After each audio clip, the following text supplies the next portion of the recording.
Assalamualaikum warahmatullahi wabarakatuh. Kita jumpa lagi di channel Ambu Aura. Jangan lupa like dan subscribe-nya. Oke, masih di mapel sosiologi. Dan materi kita hari ini mengenai ragam gejala sosial. Yang pertama adalah mengenai fakta, lalu konsep, definisi, dan konsep dasar sosiologi, serta yang terakhir adalah mengenai gejala sosial. Ini kita akan bahas hari ini. Yang pertama pembahasan kita adalah mengenai fakta. Fakta adalah sebuah kejadian, objek, atau gejala-gejala yang sudah dapat kita benarkan oleh indera yang kita miliki, seperti telinga, lalu mata, dan lain sebagainya. Yang berikutnya adalah mengenai konsep. Menurut Dr. Robert M. Gates, konsep dalam kehidupan terdiri dari 4 kategori.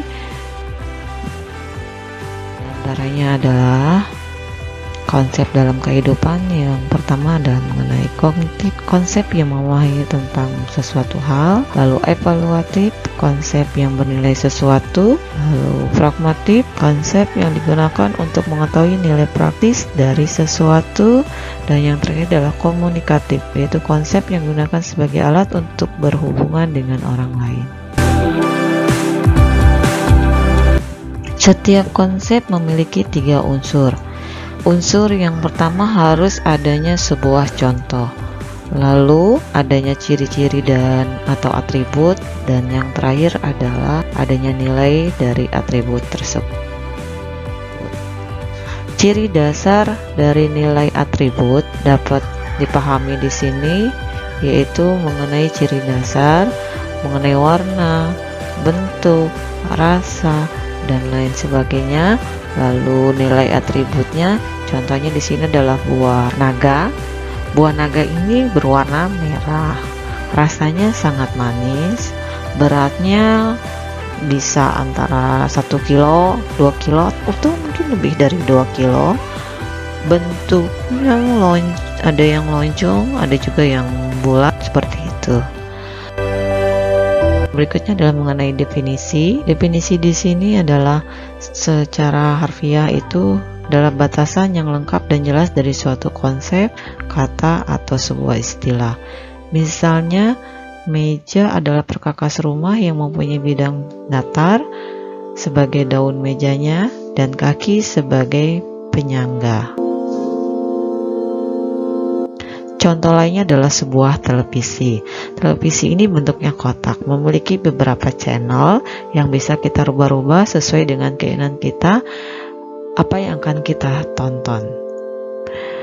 Tujuannya di sini adalah untuk memudahkan orang mengerti batas-batas dari arti sesuatu kata atau konsep tersebut.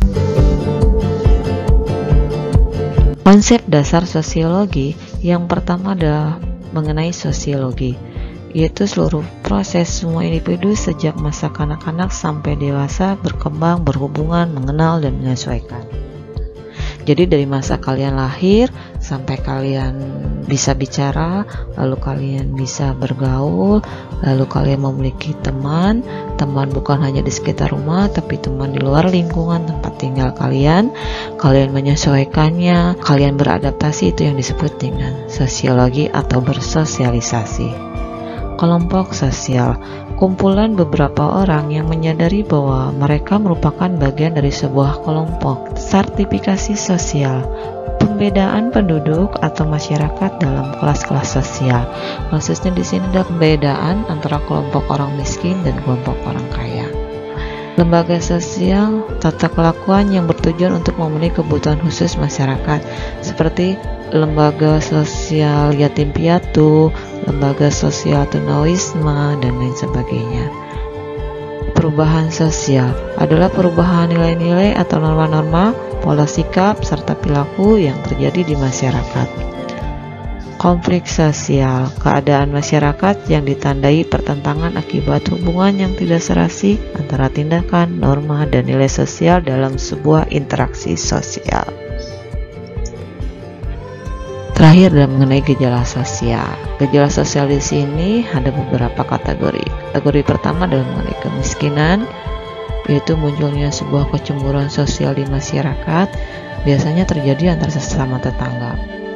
Apabila tetangga memiliki sesuatu atau membeli sesuatu menjadi panas, akhirnya muncullah yang istilah gali lubang, tutup lubang, pinjam sana, pinjam sini, yang penting bisa membeli apa yang tetangga beli. Terus yang kedua adalah mengenai kejahatan. Akibat dari sebuah kemiskinan, kurangnya pengetahuan atau kurangnya pendidikan, dan tidak adanya lapangan pekerjaan, di sini menimbulkanlah timbulnya sebuah kejahatan, tindak kriminalitas, perampokan, penjambretan, dan lain sebagainya. Yang berikutnya adalah mengenai jumlah penduduk. Dengan persebaran penduduk serta kualitas penduduk dan tingkat pendidikan dan keterampilan yang dimiliki, dilihat dari grafik pertumbuhan penduduk, ini sangat mengkhawatirkan. Indonesia terus dari tahun ke tahun pertumbuhan penduduk selalu bertambah karena kurangnya kesadaran dari masyarakat sendiri akan pentingnya keluarga berencana yang hanya cukup memiliki 2 orang anak saja. Masyarakat pada umumnya masih berpikiran itu banyak anak banyak rezeki. Oke, nextnya adalah mengenai pencemaran di lingkungan hidup serta pembuangan sampah sembarangan yang mengakibatkan banjir, penyumbatan saluran air, dampak di mana-mana, penebangan pohon yang mengakibatkan longsor, dan macam sebagainya. Kalian paham akan hal itu. Oke, terima kasih. Sampai di sini perjumpaan kita. Jangan lupa subscribe-nya di channel Ambu Aura. Assalamualaikum warahmatullahi wabarakatuh.